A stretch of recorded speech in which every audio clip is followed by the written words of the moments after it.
Please. Recording in progress.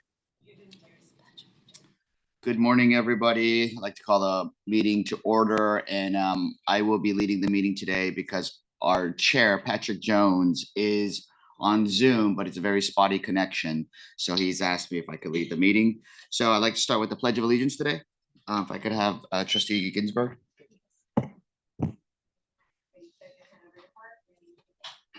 Pledge allegiance to the flag of the United States of America and to the republic for which stands one nation under God, indivisible, with liberty and justice for all. Thank you. And also I'd like to first welcome our new trustee, Aileen Langton. Thank you so much. I'm very excited to be here. Thank you for being here. Very excited. Next item, do we have anyone under AB 2449? We do. We have Mr. Jones, but I'm not sure if he can hear us now. Once Mr. Jones, can you hear us? I can't hear you. Okay, awesome. So just making sure that there's nobody over the age of 18 in the room with you. I am in a spot where I do not have complete privacy, so I will be on mute and off camera until I can get a private spot. Awesome. And also Mr. Gatto will be joining us remote today. Yes, and I can confirm there is nobody in the room with me. Okay, thank you. Thank you, Trustee Gatto. Next, approval of the minutes. We can approve them together. Of both minutes. That's right. Yeah. September 10th and 11th. Okay, Yeah. Thank you for that, Linda. Could I get a motion? Second. Second. Thank you. Okay, so Mr. Fay made the motion. Mr. Green seconded. Ms. Ginsburg? Yes. Ms. Martin? Yes. Ms. Mead? Yes. Mr. Gatto? Aye. Mr. Fay? Aye. Ms. Langton? Yes. Mr. Green? Aye. Mr. Rue? Yes. And Chair Jones? Aye. Okay, the motion passes unanimously. Great. Do we have anybody for public comment? We do not. Thank you. Then we'll move on to the next item, which is the executive update. We start with the CIO's report. Good morning, Mr. Vice Chair, trustees. Thank you for pulling up the slides. So it seems like 2024 just started, but we are in the home stretch. You see the Halloween decorations, on your drive in.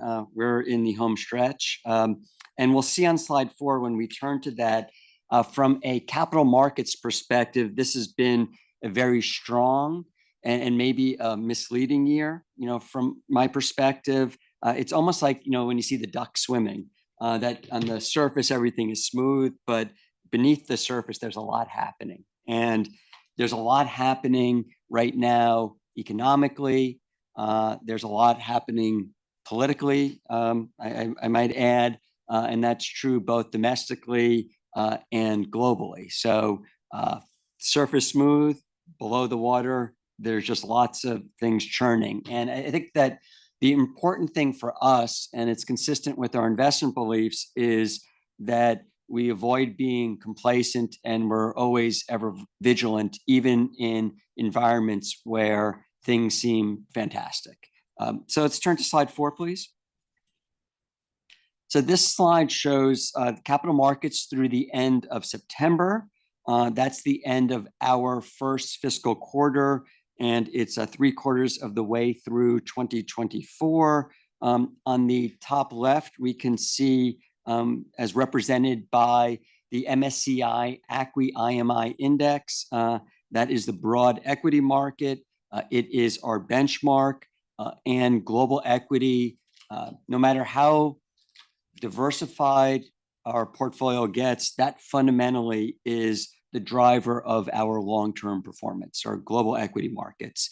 And we can see in that chart that global equity markets are up 2.3%, 6.8%, and 17.8% respectively for the month, quarter, and calendar year to date. And just to put that strength in perspective, and if I go one column further, 30.9% for the 1 year period, the capital market assumptions that the board adopted in February. So it was for a median expected annualized return for global equity of 7.2%.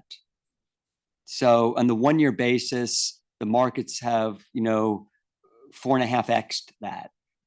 We don't expect that. And once again, the notion of becoming complacent when everything works, you put money in an index fund and a year later it's up close to 31%. That's not normal and may lead to complacency. Not from us though.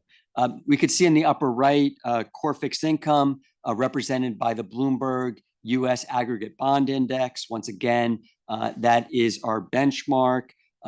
Our investment grade bond portfolio is part of our risk mitigation portfolio. It's designed to be our portfolio ballast, yet it is up 1.3%, 5.2%, and 4.4% for the month, quarter, and calendar year to date. In the balance of the slide on the bottom, the different rows show other major asset categories. They are positive. And once again, with the theme of complacency, and using that word too often, but maybe for a point, is that there's the potential for autocorrelation. And that is when all assets move in tandem with one another, be it up or down. Maybe that's the temporary kind of foil to our belief in diversification. And maybe saying that differently is that right now, in the 1-year period, we have not been compensated for diversification.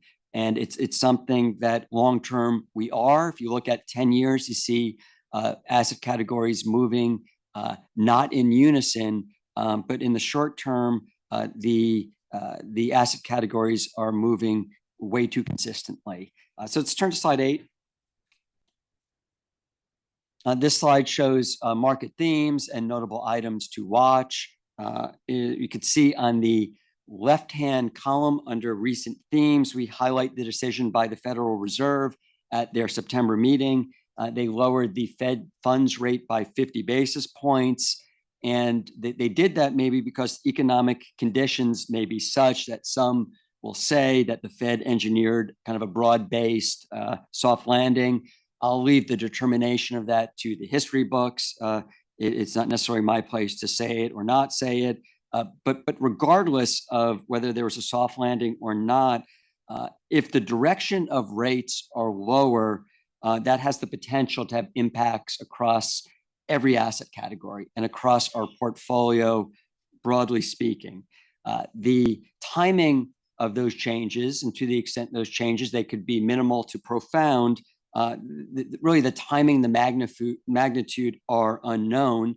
And maybe that's the benefit of our diversified asset allocation, where at the same time, it is our best offense and our best defense.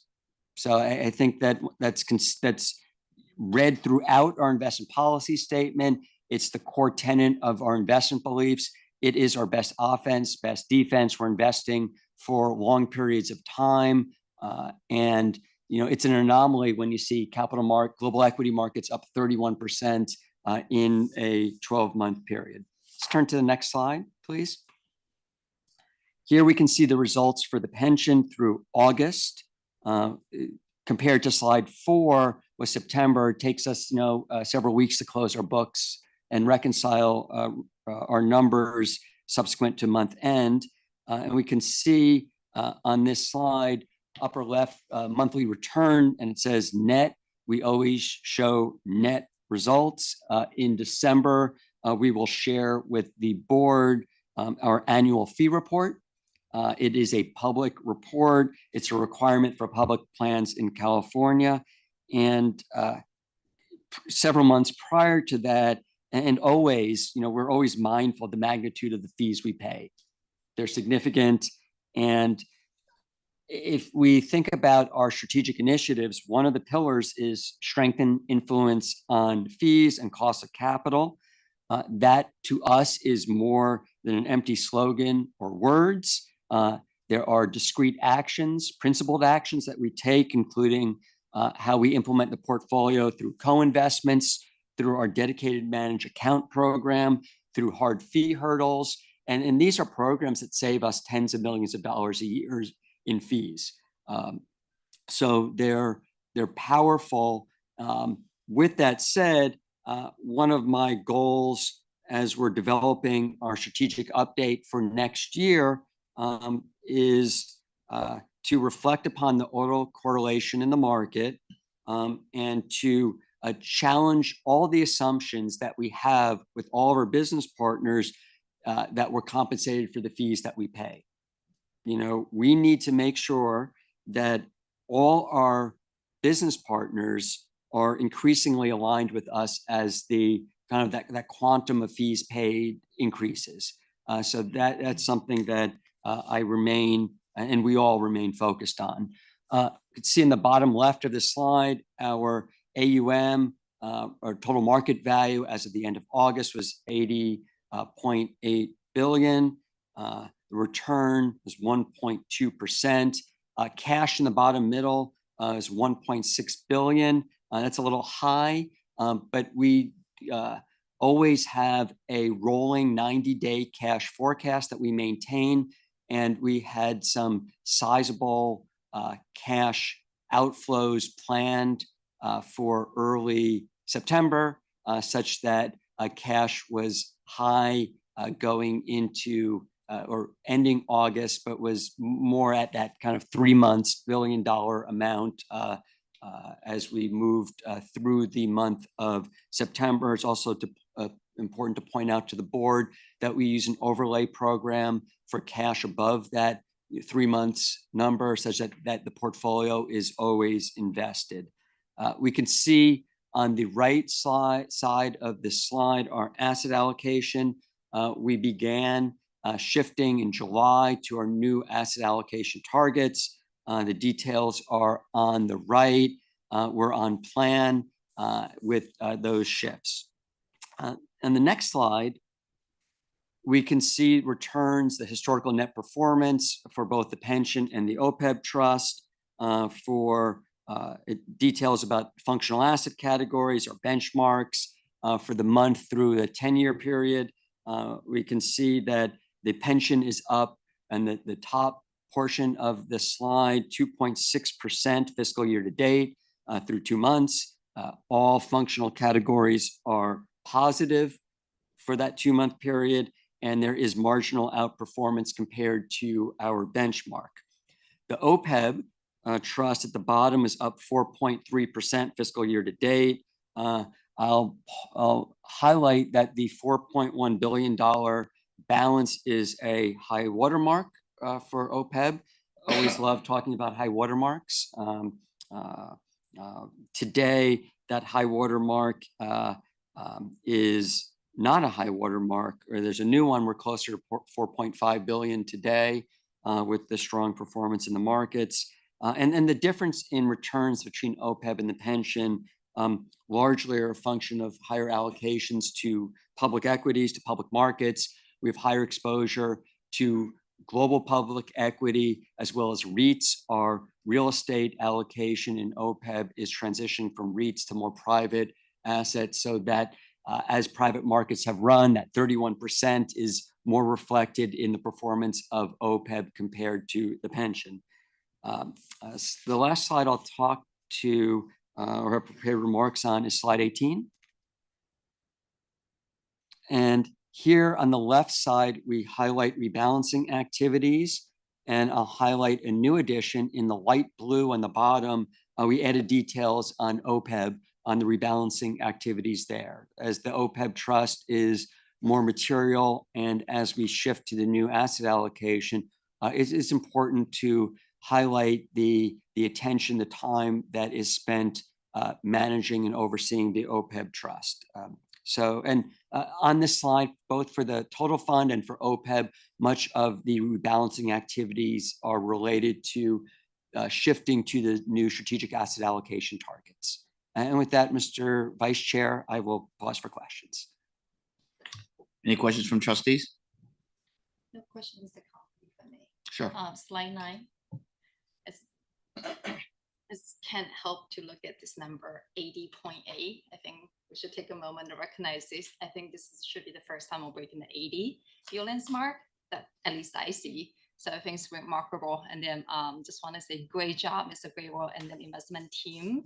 I can't help to have this high hope and a smile on my face that hopefully in maybe 2 years, the end of my service term, we break 90. Right, so yeah, that's all. Thank you. Anyone else? Real quick, because this is all great. Question on, we were just on slide 18, and there's a TBD for the Emerging Manager Program for real assets. And I just want to understand when the timeline is for that, if we have some thoughts on when that might be. We are in the process of meeting with the respondents, and our hope is to finalize terms or make a selection this calendar year. Contracting may take a while, but our goal is to, this was just for the benefit of the board, is we had to relaunch an RFP, and the timing has not been ideal, but it's something that we hope to finalize this calendar year. Perfect, thank you. Sorry, one more Sure. question. Since it on Trustee slide 18, a question on act here. I know it's in closed session, we have quite a movement, recently committing a lot of funds to grow. I don't see here in total fund about the grow balance in the act. I remember when we do the assets allocation, we reduce some allocation to the grow. I just want to have this reassurance we still within that allocation, even with the recent commitments to grow, correct? This is done not on a committed basis. This slide is the actual movement of cash. So for example, our allocation to public equity between the strategic asset allocations, the last one was 33% to public equity. Our new allocation at the end state target is 28%.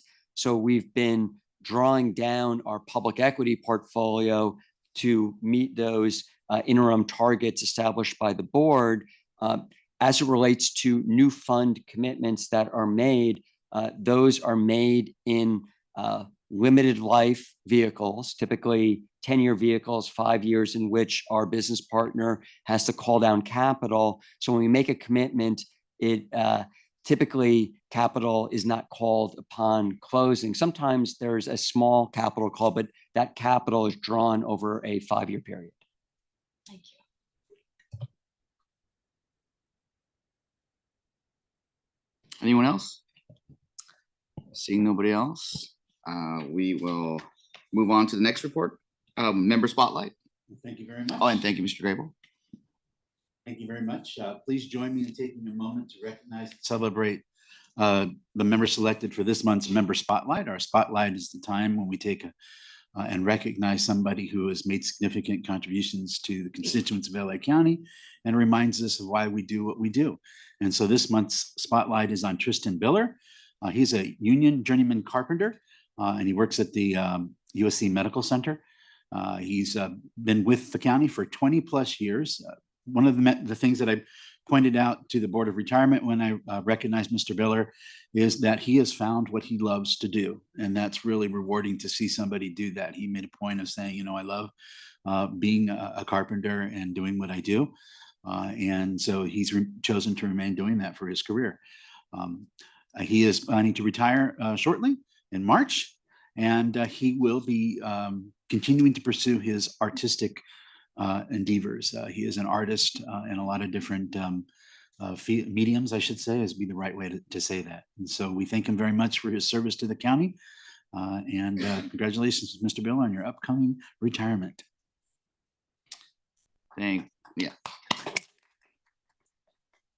And thank you to our member, Mr. Biller. And he actually looks like a rock star, like a rocker, right? Okay, moving on. Thank you for that. And moving on to our next report, our CEO's report. And great to see you. Thank you.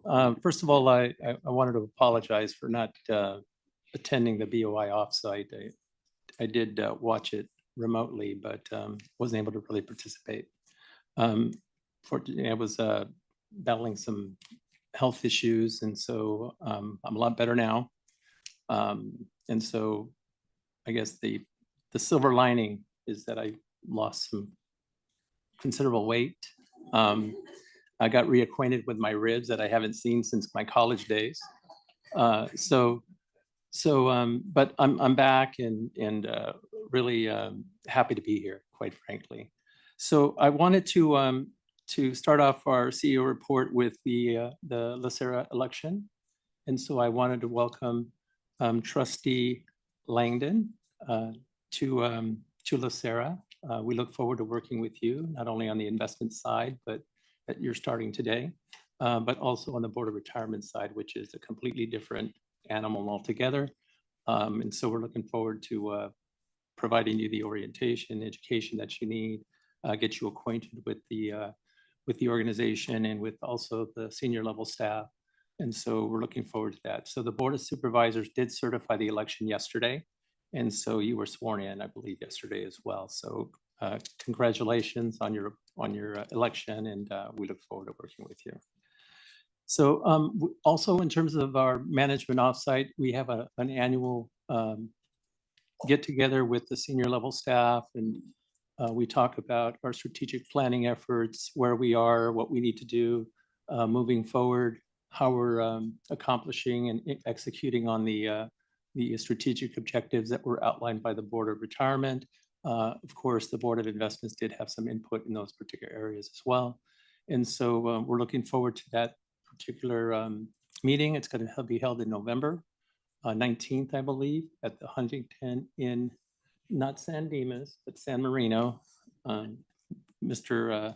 Lugo is still having some geography issues since he came from Minnesota. San Dimas is a city on the east side, but we're looking forward to that, and we'll go ahead and provide a report out once we've completed that management offsite. Also, we have the opportunity to acquire some space down on the first floor.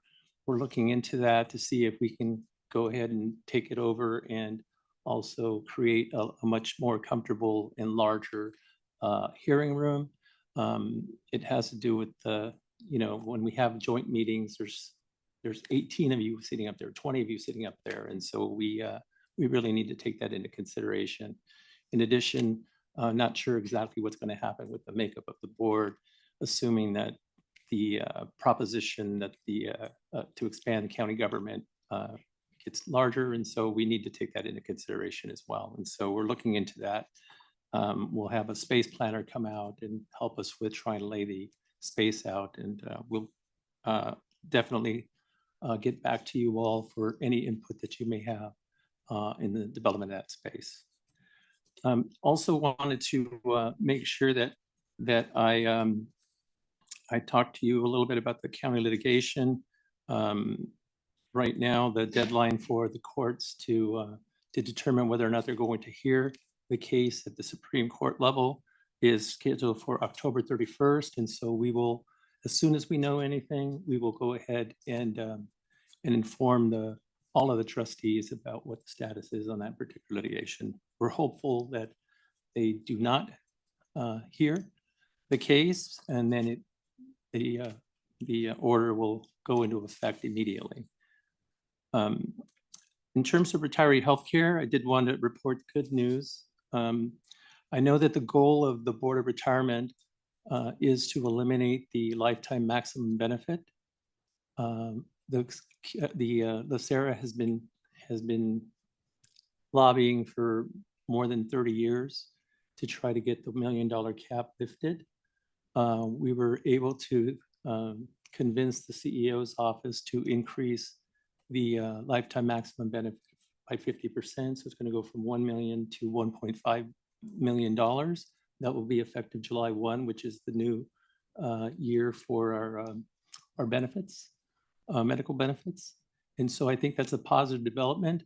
The one thing that you should know is that we're going to be providing them being the CEO, with information, ongoing information One of the biggest issues that we've had has to do with what the migration pattern will be. So the county's theory is that if you lift the cap, that all the people from Kaiser are going to move over to Anthem Blue Cross, which is not really going to happen.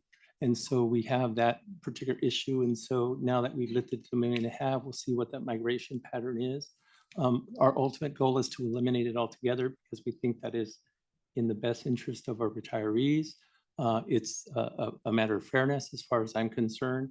Active members do not have a lifetime maximum benefit on their particular medical plans. And so that should be extended to our retirees as well. So we'll continue to talk with the CEO. We've had a good working relationship with them in terms of trying to get to where we are today, but they understand that we're going to look at it on an annual basis. And it may be that we're going to have to move it up incrementally, maybe 2 million next time. And then ultimately we want to eliminate it altogether. So that is, I did want to point out that staff did also have a very productive fall conference with our retirees, where we had a lot of health information available at a venue in Carson. It was well attended. And so I want to thank Cassandra, Lewis, and all of the staff that participated in that particular event. It was very successful, very well received. And it's always nice to see retirees get together. You see old friends. And so, and actually it's funny because it's not only old friends, but my bosses are retired, when I first came on board. And so they still have opinions about what I need to do.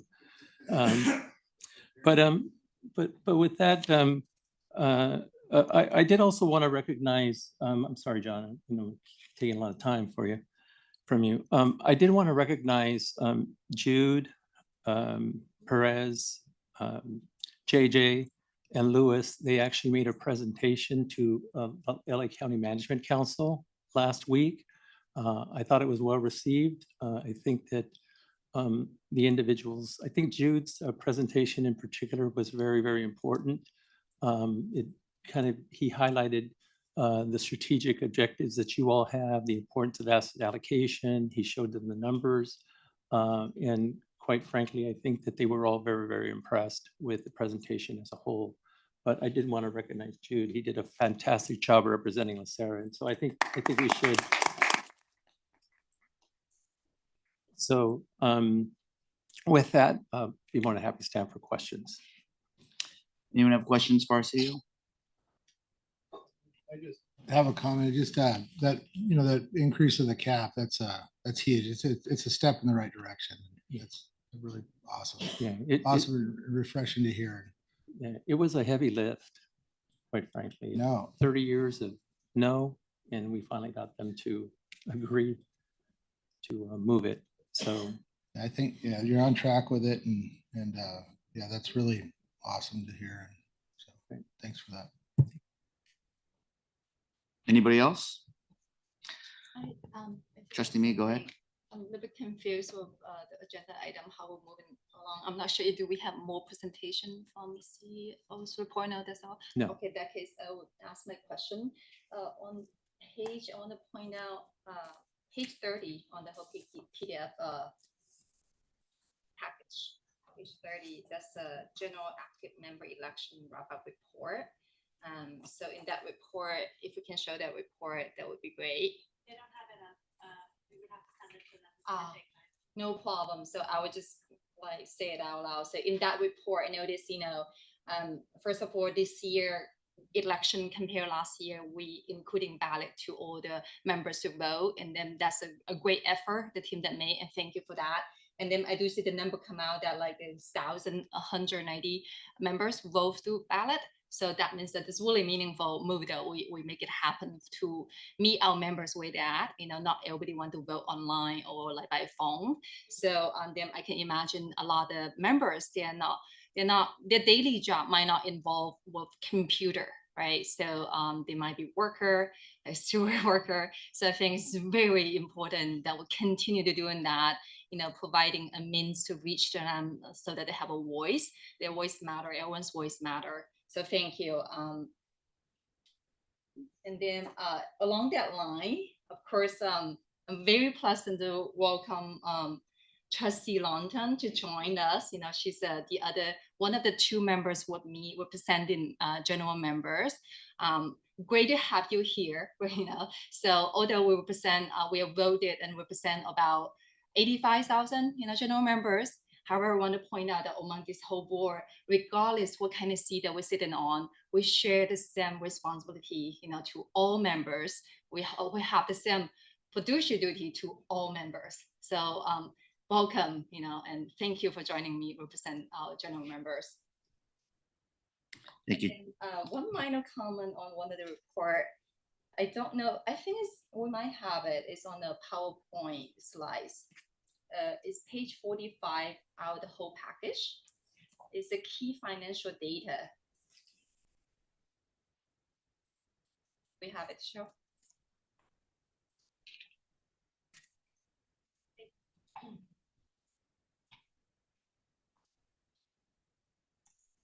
I think what we'll do in the future is we'll make sure that we load our report as well, because historically we hadn't done that. So I apologize for not having the slides available to you, but in the future we'll rectify that and make sure that we have it available. So this is under CEO's dashboard. I thought we typically have it now. Okay, no problem. I just look at that slides. I see the reporting of fiscal year and financial update.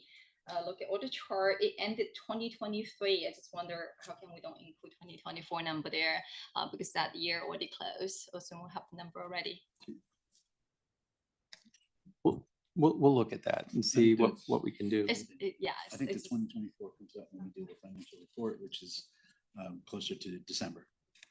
That's when they go through a whole process. Correct me if I'm wrong, John. Go through the whole process where they audit it, and then they publish the report, and that's usually when we update. Got it. So even the year ended June 30, it takes some time to actually audit the number. Got it. Right. Thank you. It's a process. But we'll take a look to see if there's something that we can also add with a footnote that says it's an interim number or something that dovetails with John's report as well. Yeah. Okay. Right now it's the October meeting, right? Right. It's not finalized, but closing numbers, December. meaningful number. Yeah. And this comment I have, for CEO's report. Thank you. Thank you, Trustee Mee. Anyone else? Oh, Trustee Langdon. Thank you all for the warm welcome. I would just like to join Nicole in her comments about the paper ballots.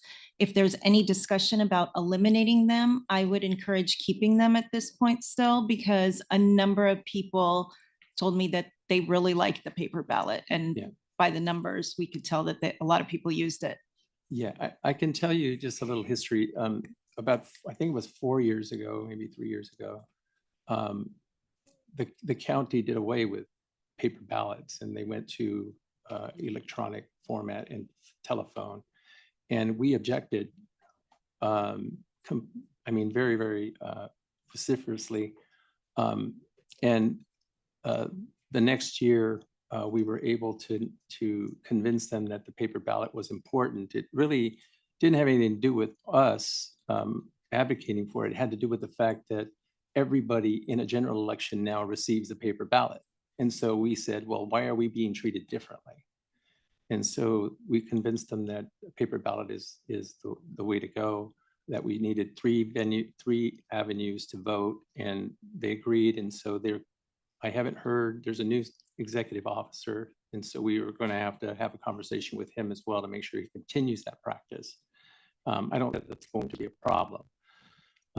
But I think that the one other thing that you should all know is that when we send out the information to all of to the executive office, and we review what they send out to individuals when they have to identify an individual in each department that is responsible for assisting staff to vote, we did incorporate in the language that every member every active member has the right to vote at their venue, and that they do have to provide them with a computer. So Public Works, for example, at the yards, they're responsible for making sure that they have that access to the computer. Now, I think that one of the things that we can do to assist and to make it known is that we have to make sure that we're identifying, that we're talking with those particular individuals for the department so that they can advertise that this is available to them, and it should be something that every single supervisor should be notified about. And quite frankly, they should budget time early in the morning when they get to the yard and they say, okay, this is what we're going to do for the day. Here's 5 minutes or 10 minutes, go stand in this line, everybody vote. And so that's one of the things that we're going to explore with the executive office as well, and with all the other departments, because we think that we're seeing a trend that it's pretty steady, if not going down. And so we need to do something to jumpstart that. So those are some of the things that hopefully that helps you with some background information. Great, thank you so much. And we agree 100%. Thank you. Anyone else? Great. And I would also concur about the partial increase in the lifetime maximum. And I know you're not going to let it go. And we really look forward to seeing what the results of the migration are, or if there is any. So you'll keep us posted on that. And also welcome back. And I'm glad that you could joke about getting your college physique back. Yeah. Well, it's not. Yeah. A little bit, but my weight is my college weight. Good. Yeah. Great. Thank you for that comprehensive report. And by the way, while you were gone, your deputies and everyone did a great job. So next, we'll move on to the next item, number 7, consent item. Unless any trustee wants to pull anything, I'd like to take a motion to adopt the consent items. Mrs. Slice, I'll move the motion. Okay, could I get a second? Second. Okay, vote. Ms. Ginsburg, Yes. Ms. Martin, Yes. me, Yes. Mr. Gatto, Yes. Mr. Fay, Aye. Ms. Langton, Aye. Mr. Green, Aye. Mr. Rue, Yes. and Chair Jones.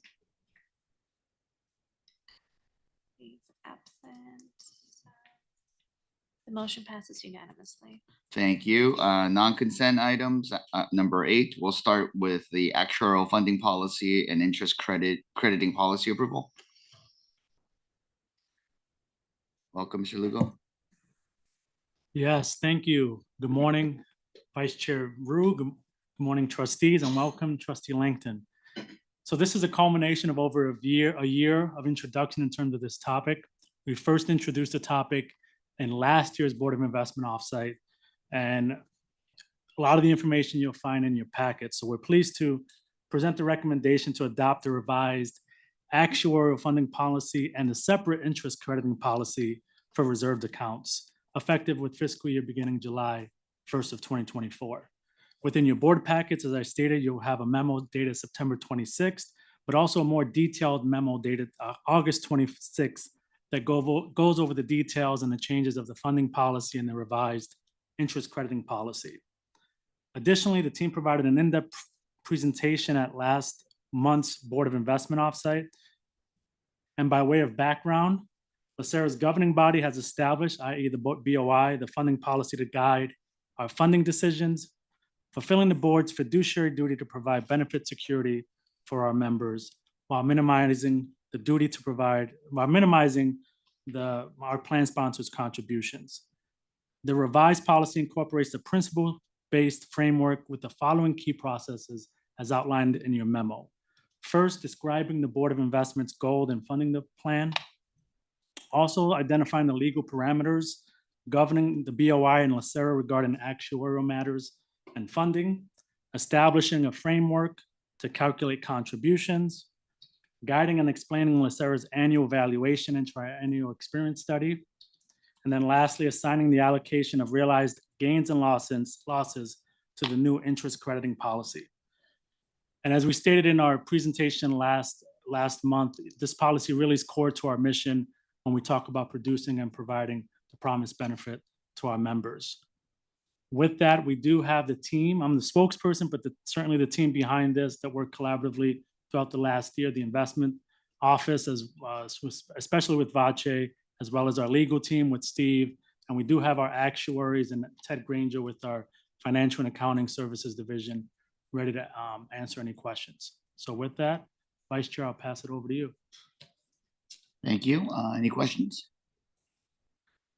Thank you, Mr. Lugo, for that report. Great, thank you. Oh, yes, if we could vote on adopting the recommendation, could I get a motion, please? Motion, Trevor. second? Great, thank you.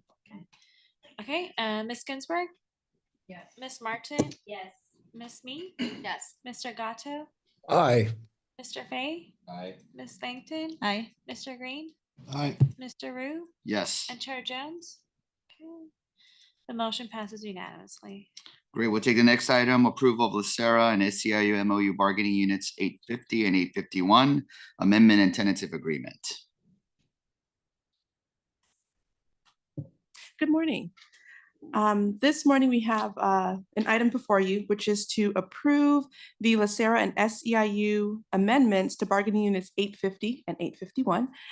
The packet has the proposed language revisions for both 850 and 851, mainly regarding waiver of notice by mutual agreement, and also a proposed salary adjustment of a 3% across the board. The cost for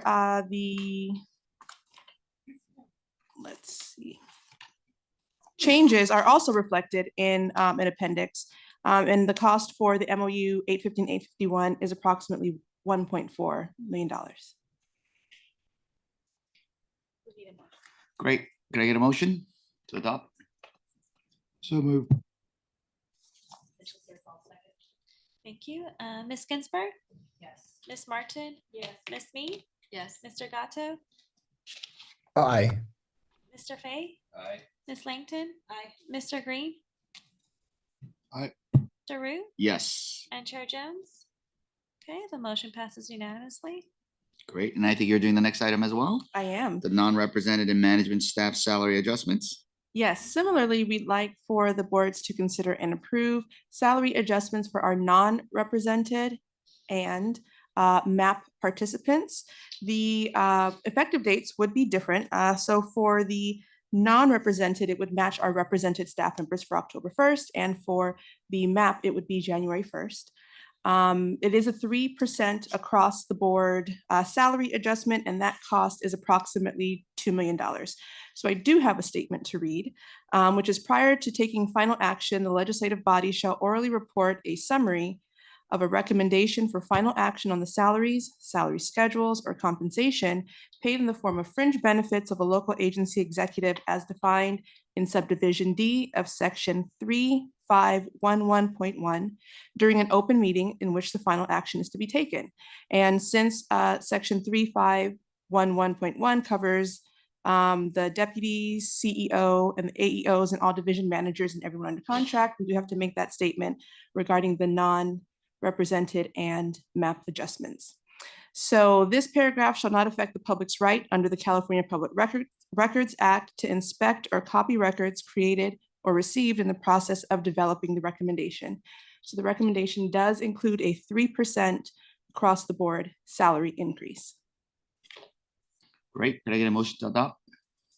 I move. Ms. Me moved, and I guess Trevor second. Okay. Ms. Ginsburg, Yes. Ms. Martin, Yes. Ms. Me, Yes. Mr. Gatto, Aye. Mr. Fay, Aye. Ms. Langton, Aye. Mr. Green, Aye. Mr. Rue, Yes, Chair Jones. Okay, the motion passes unanimously. Thank you. thank you. We'll move on to the next item, which is oh, yes, Trustee Me, I'm sorry. Go ahead. I didn't raise my hand. I just want to make a quick comment on this. First of all, congratulations to all LACERA staff that being 3% richer from this month. I want to take this opportunity to follow up on one thing with Mr. Kryman.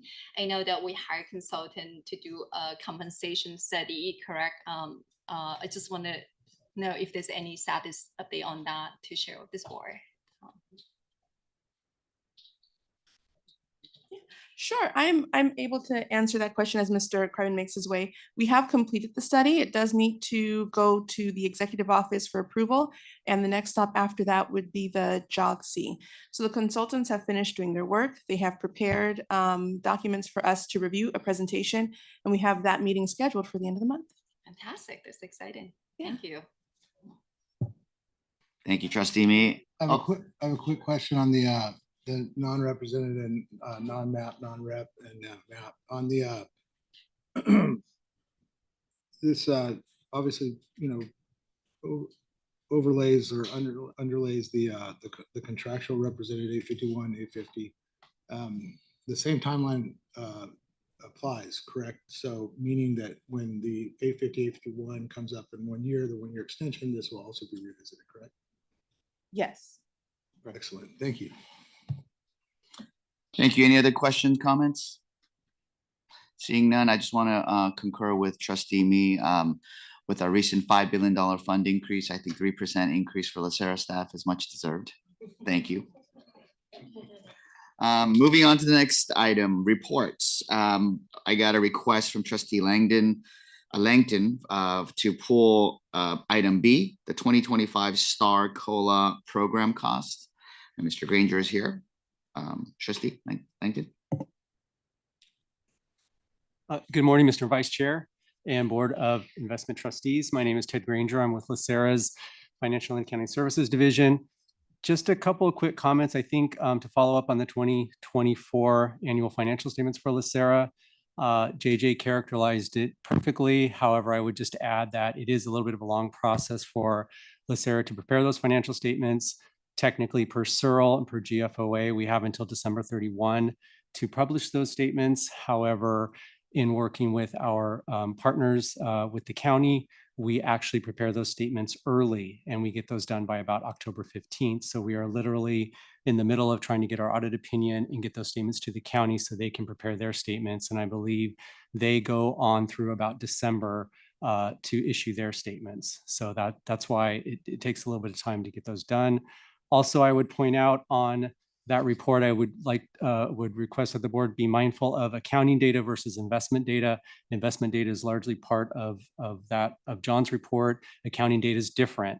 And so keep that in mind when you're looking at that particular data. So the accounting data, at least in my mind, is a little bit more stale. John's data is usually real time and it's more of the relevant data, I think, for this board, although all of the data is really relevant. So just a couple of comments on that. In terms of the STAR COLA for 2025, the memo in front of the board today is an FYI for this board. Last month, the Board of Retirement did approve the 2025 STAR COLA award for that particular program year. It's a discretionary benefit. So the board obviously can decide whether or not to approve it. And just by way of footnote, they approved the award on a permanent basis, which is another option that they have to do that.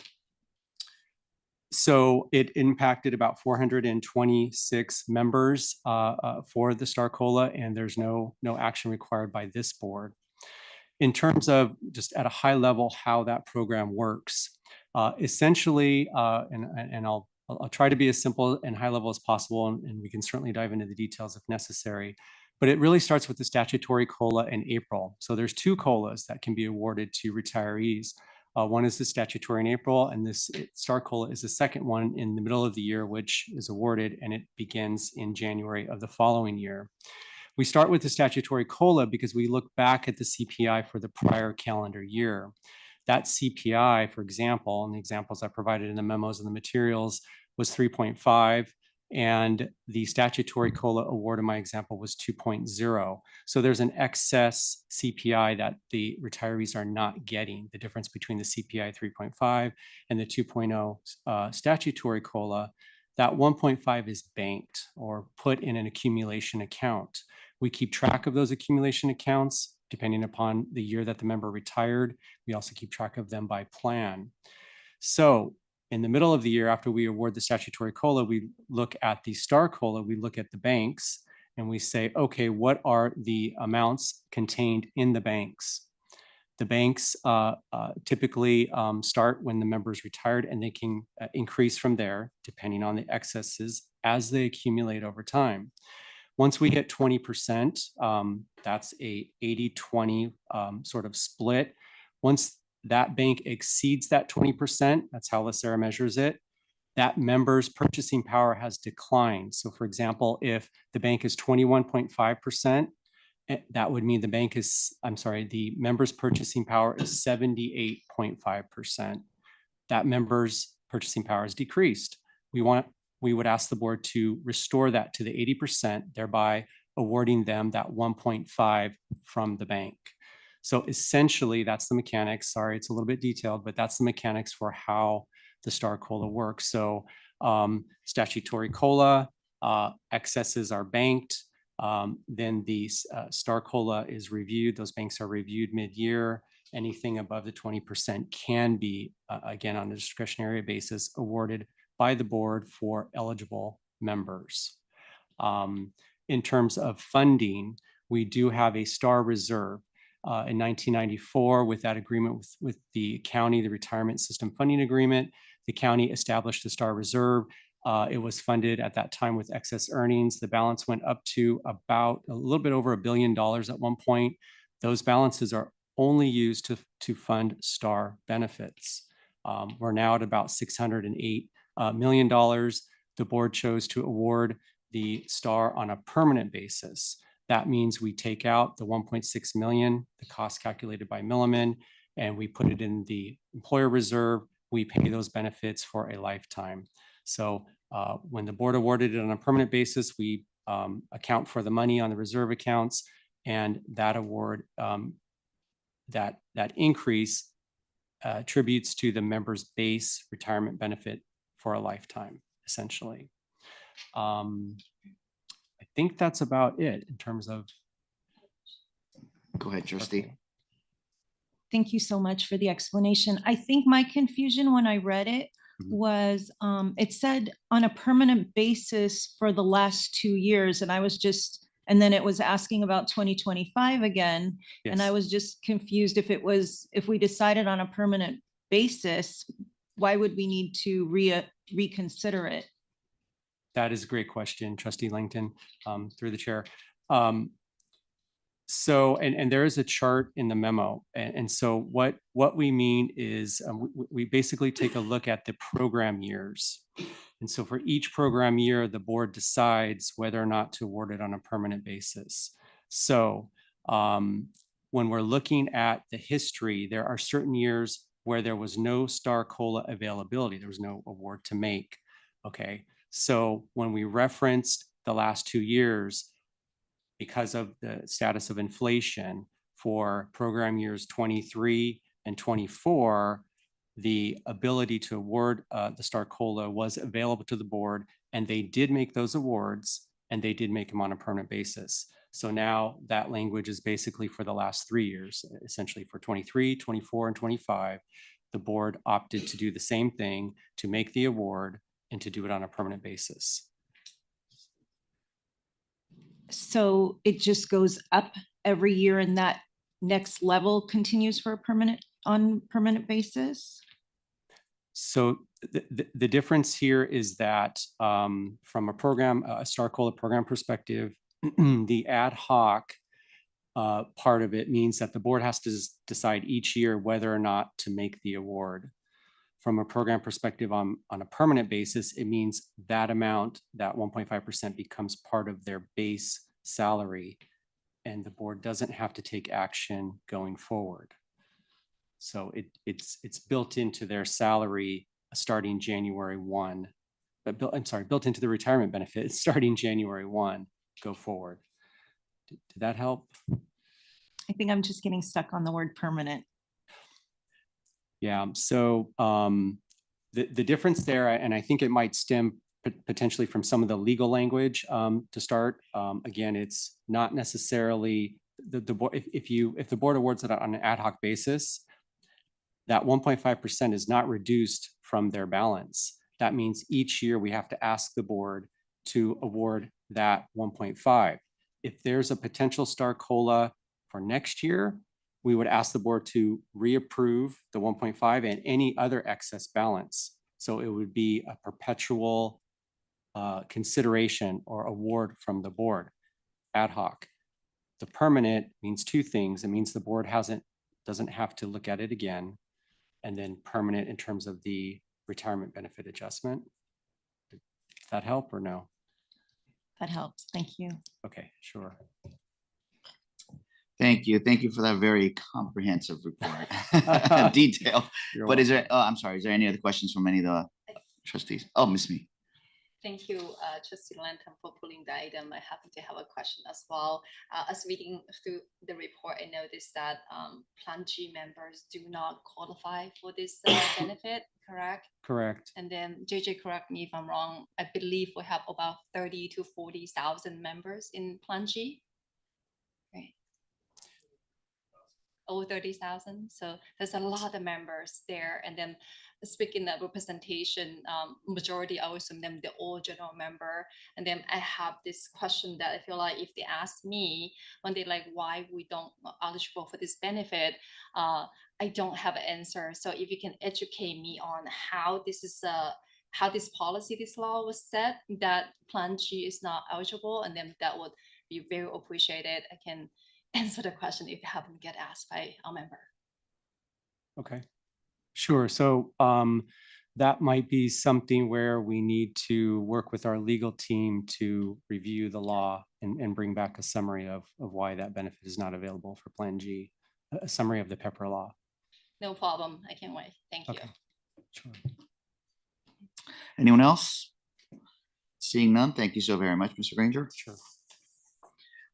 Is there anyone else who wants to pull any reports? Seeing none, we will move on to the next item, items for staff review. Linda? Nothing. We have nothing, great. And items for future agenda? Nothing as well. Oh, yes, Trustee Me. Thank you. I do want to propose this one future next month's meeting agenda. So I think about it, right? We are all in leadership position and management team leadership position. Leadership starting from realizing the reality in front of us. And then I think this is one reality that we should recognize today, which is looking across the board, now it's OC affiliated. We have very new board, so 6 hours and I see the trustee were joining the board less than a year. 10 months, 6 months, 1 day, right? And then we have very diversified background, which is great. The board comprised of very capable, accomplished individual in the area and bringing in valuable perspective. However, right, we are overseeing an investment team doing the job of investment.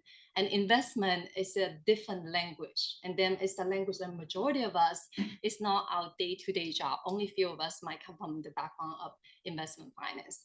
I'm thinking, how do we successfully handle this transition from a much experienced board to this young board?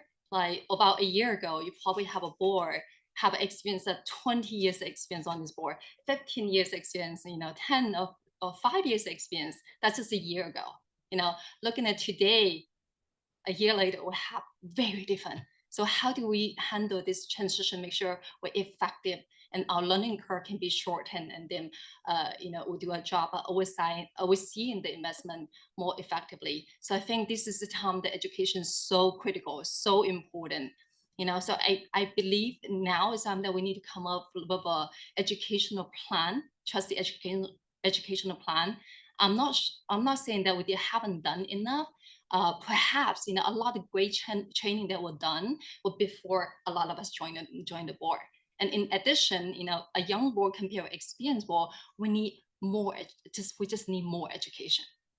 So I propose to have Mr. Graver in next meeting, if you can come up with educational plan, propose it for, allow everyone's input, see what areas that we can identify that need training, and maybe there's any resource already there, or you have staff to, cover each subject and make a plan for that. That would be very much appreciated. Make one more thing is that fiduciary training we did quite enough, and then actuary training, I think there's a resource out there too. I met with him. However, the core business and what we do in this board, investment, I think it's important to educate, this board, trustee coming from very different background on the core business that we do and how we do it, as an institutional investor. We might be doing it different from other pension fund, so that's something that Warden cannot teach us. So yeah, that's my proposal or agenda item in next month's meeting to come up plan, propose it, we comment on how we go about the education. Thank you. Go ahead. Thank you, Mr. Vice Chair. Just my request of the board is that staff be given time to work with Mr. Kryman, to work with our consultants at Makita. I think to develop a meaningful plan in the next 2 weeks, effectively is when we would have to develop it for the next board meeting, is a tight timetable. So I'd like to work with Mr. Kryman, once again, Mr. Filla at Makita, to maybe do a survey of trustees to really have to develop a meaningful plan and be as responsive as possible. And actually, thank you for that. And Ms. Mee, I think that your idea is great. And I know myself, the chair, and the CEO and the CIO, we've been having some offline discussions on that. And actually, I was going to propose the same thing, if it's okay with you, Trustee Mee. If you need 2 months or a little bit longer, because this is a more in-depth discussion, maybe as you see, the two of you, after you guys have a chance to talk about it, as you see appropriate, if you do want to report something at the next board meeting, you can, or if we could give them another month or two, or possibly 2 or 3 months. I totally understand, you have a big job. The whole team have a big job. And educating trustees is just one job among the many hats that you wear. And then I do totally understand the resource constraint. And then I will let you prioritize, how you go about managing the resource of the time that you need it to report back to the board. Totally fine. Yeah. So how much time should we say within 3 months? So 3 board meetings within 3 board meetings. We'll endeavor to do it within a 3-month period. I'm sorry. We'll do our best to get it back in a 3-month period. And if you need more time, just come back to us with something. We'll let you know. Yeah, and I also want to take this time to let all the other trustees know that we do have our individual opportunities to go to different conferences, as well as continuing education.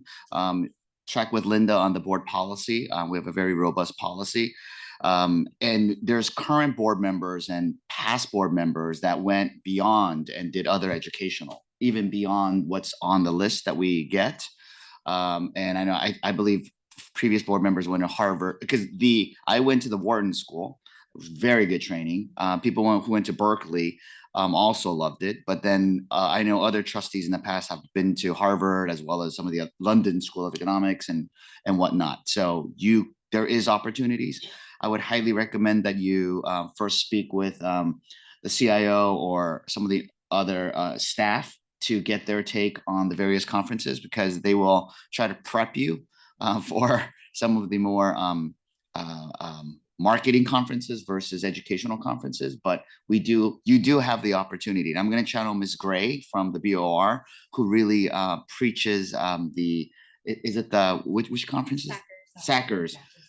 Which and I am embarrassed, I still haven't been to one, but it is on my agenda. So there's opportunities to meet with other trustees from other pensions, larger and smaller, to network with them as well. So I find our staff very valuable in educating, and I know myself, as well as Trustee Mee, has done individual trainings.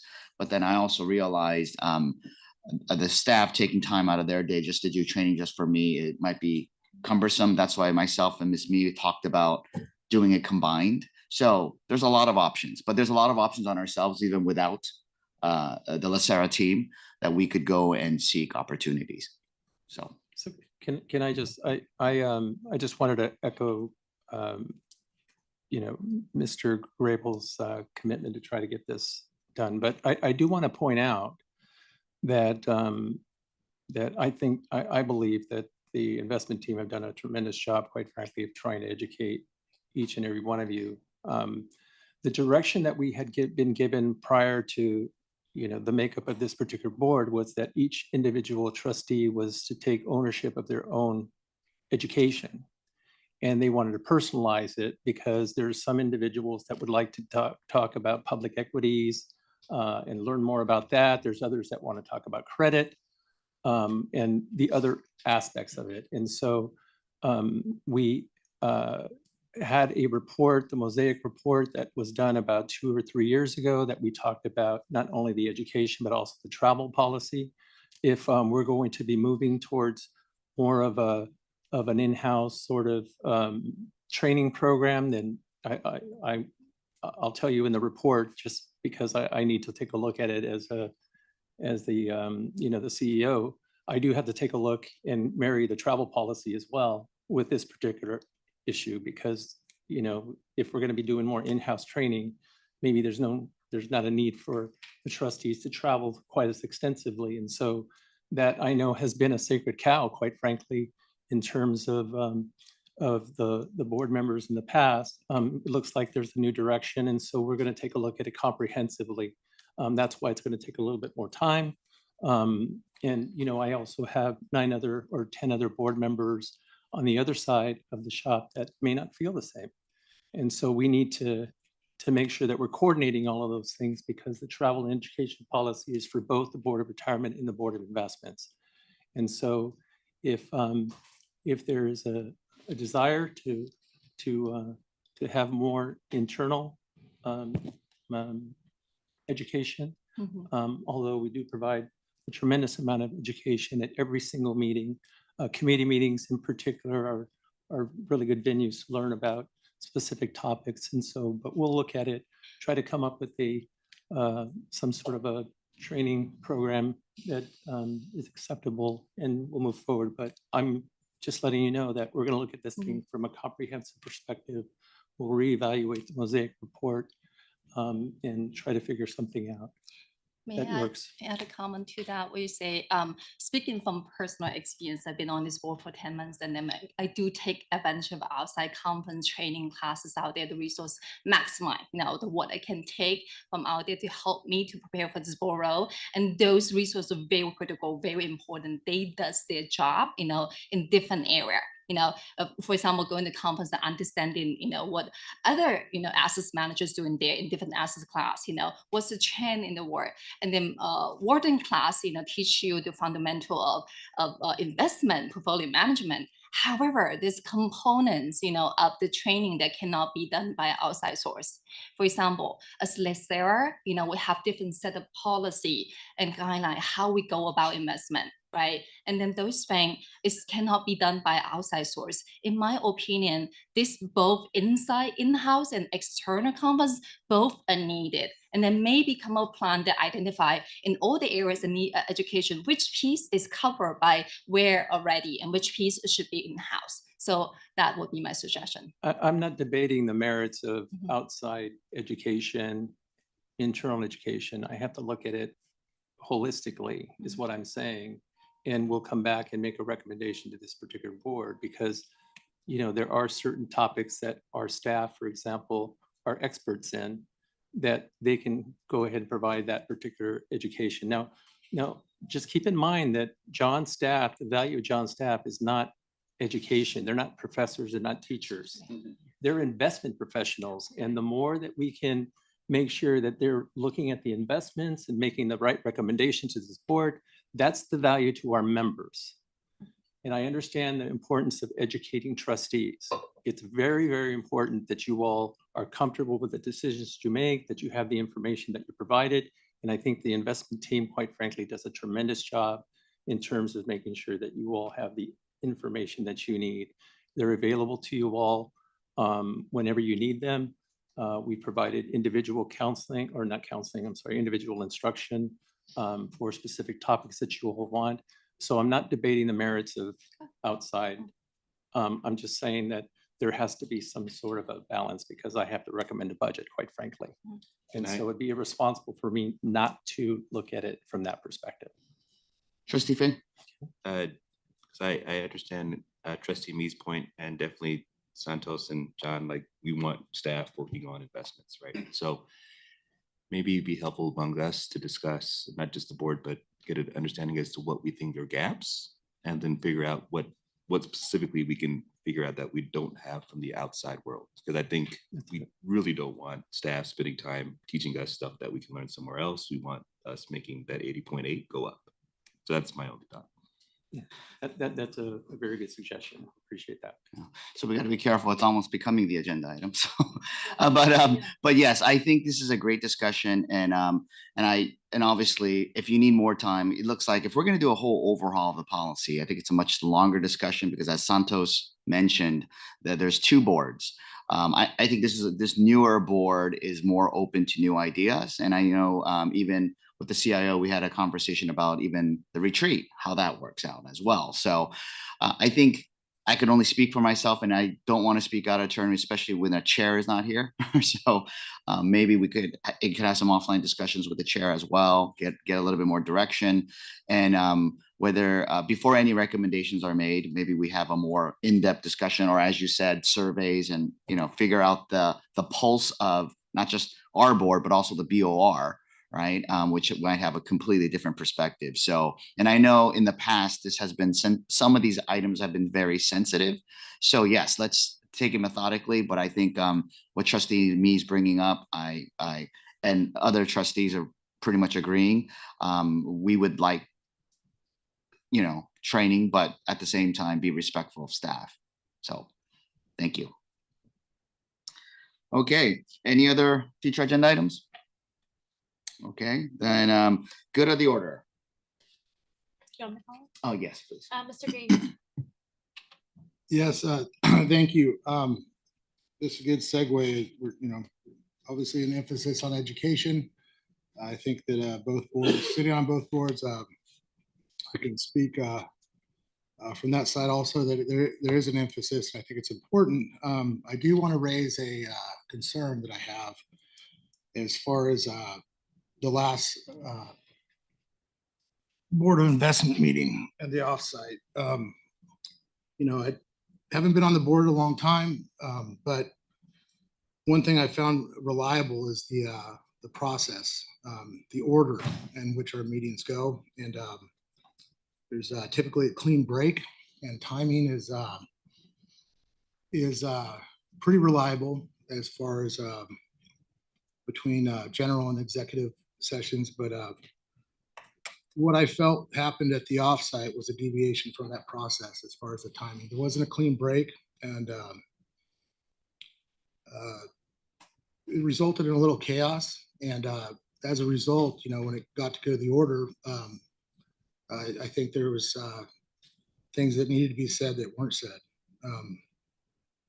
So I want to raise attention to that, and regardless of our venue, whether we're on the horseshoe here, which consistently has been extremely clean, but even if we're offsite somewhere, we need to maintain that order and respect those clean breaks and those timelines. That all being said, what I wanted to say at that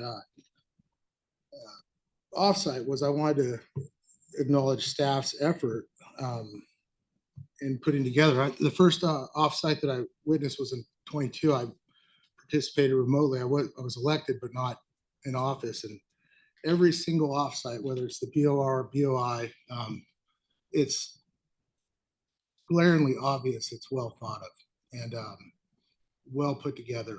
And this one was no different.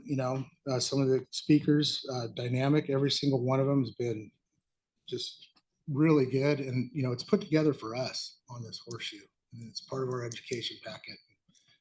Super important. So I want to thank staff for your guys' efforts and everything that you guys did for that.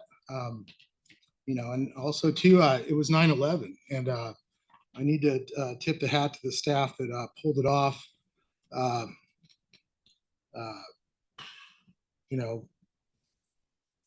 overcoming, potential PTSD and exposure. Some of our staff here were in New York on 9/11. And so to remain committed to LACERA's mission and to us, actually, it was, I wanted to acknowledge that, so that's it. Thank you very much. Glad to be here, and looking forward to a slow fire season and whatnot. And, but other than that, that's all I really want to get into on that. So thank you very much. Thank you all to staff. Somewhat related to that, and also just because it's our democracy, please go vote, everybody, period. Thank you. Ms. Langton? Thank you. Thank you, Vice Chair, for the meeting. Thank you to everybody here today. I am so appreciative to be part of this amazing board. I'm excited to learn from each of you because you all have so much experience and expertise. I want to contribute to LACERA's important work, and I hope to make a difference here with my own presence. I want to give a special thanks to former Trustee Herman Santos, if he's listening, which he probably is, and Board of Retirement Trustee Vivian Gray, who both, I would say, encouraged me to run, but they basically forced me to run. So I do thank them for that. It's the best decision I've made in my career. So I'm really thankful for that. I want to give a quick thanks to Steve Rice and Linda Alfara for their guidance and support leading me up to my first meeting. They helped me so much. And I would like to give a totally shameless shout out to my mom and son. My mom's in the back taking pictures right now. And my son is sitting in the audience who came to my first meeting, just so, just for support. So thank you, everybody. Ms. B? As we have this great discussion on how training involved two boards, it just remind me of something, Trustee Rue. I think trustee education, I realized it's fall into the JAC committees oversight, right? So involving both boards. So maybe that's something that could start from there. Yeah. Staff can figure that out. Yeah. Okay. Yeah. So I just want to point out, I think it's under that oversight there's a great joint committee between two boards, since this education involved, two boards, I think that might be a great start. Yeah, but great meeting, thank you everyone for your hard work, and thank you for every trustee for this discussion. Okay, training, it's a great thing. I definitely support that. The work you all do is great as usual. This board is amazing, and you're going to have a great time on it. We have a lot to learn, and we're still learning. I can't say enough about LACERA and this board and what we do together. I do want to say that I agree with Trustee Green, and let's stick to the agenda, because it seemed like it got at the end of our offsite. If we would have stuck to the agenda, I think we wouldn't have had the chaos we had and the frustration. So let's just remember that the priority is here, and sometimes people do have to go and not participate, and that's okay to do. But that was a really good point you made. Thank you. Thank you all. Ms. Ginsburg?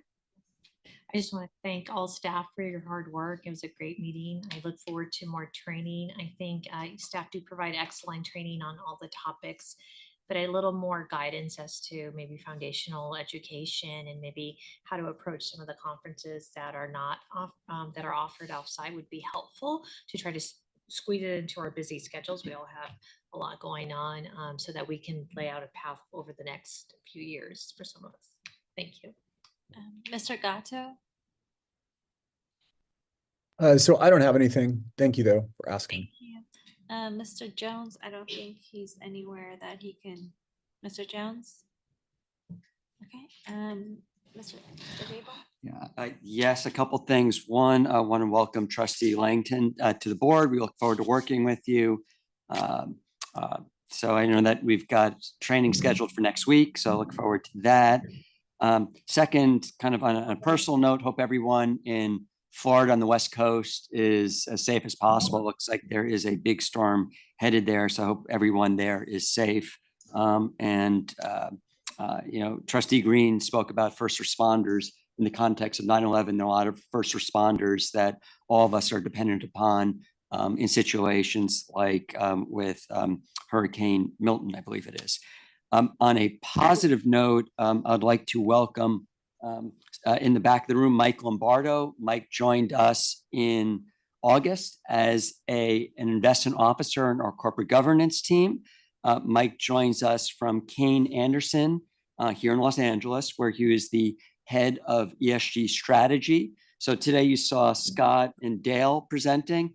Next year, because Dale was promoted to now a senior investment officer in global equities, it will be Scott and Mike, and then potentially one other. But Mike joins us with great experience. In addition to his experience at Kane Anderson, he was at Calvert in Washington, D.C. Before that, he has experience, once again, maybe in the theme of training. Mike was part of the adjunct faculty at George Washington University. So maybe we have our secret weapon here in the room. And I know that we've had other trustees interested in doing work in different geographies. I know Mike has some experience working in Latin America. So I want to welcome Mike to the team. We're very excited to have him. Thank you, Santos.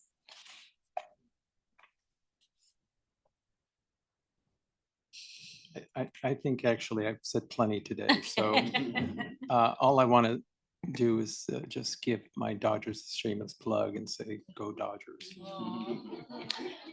Mr. Rare. Thank you. Great meeting. Want to really thank the staff for tremendous work for the retreat. I think it's maybe too much work. You guys put too much work into it. But thank you for all of that. And also, yes, please do vote. We're by our next BOI, I think we're going to be in a whole new world. So please make sure you go and vote locally, nationally, everything. So please vote.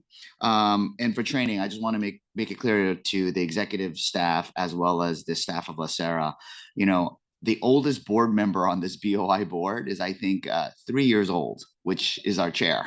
So I think when we talk about the training and all of this, we're not saying it in any negative way. It's a positive, and we just want to make sure that we acknowledge what you guys are doing for the members, for LACERA. I mean, it's proof is in the pudding. Where ever since I've been here, and I can't take all the credit, but we're $5 billion larger, right? So you guys are clearly doing, the investment team and the administrative staff, everyone is doing a great job. We just want to make sure that we're up to speed and we are only positively impacting for our members at LACERA, all the county employees and retirees. So please take it it's a constructive discussion that we want to have, and because we're all pretty much learning the system as we go. And when I first came on board, half the board were seasoned veterans, over 10 years each. And in a blink of an eye, I don't know what happened. Now I'm like second or third most senior. So I think it's a little bit of concern from the board's part, because we want to make sure that we are doing the right thing. So take it as an opportunity for you guys to throw any ideas in the past that might have not stuck. It's an opportunity for staff to bring them up again, because I think this board, at least the BOI, from my perception, is we are open to new ideas. We are open to doing new things. So thank you, and great meeting. And we are going to adjourn. What, could I get a motion to adjourn? Right. Oh, no, I don't need a motion to adjourn. I'm sorry. We're going to adjourn, but we are going to have a closed session, executive session. So we'll take a little break. Sure. What are 15 minutes? Sure. 15 minutes. So we'll reconvene at 10:45. Thank you.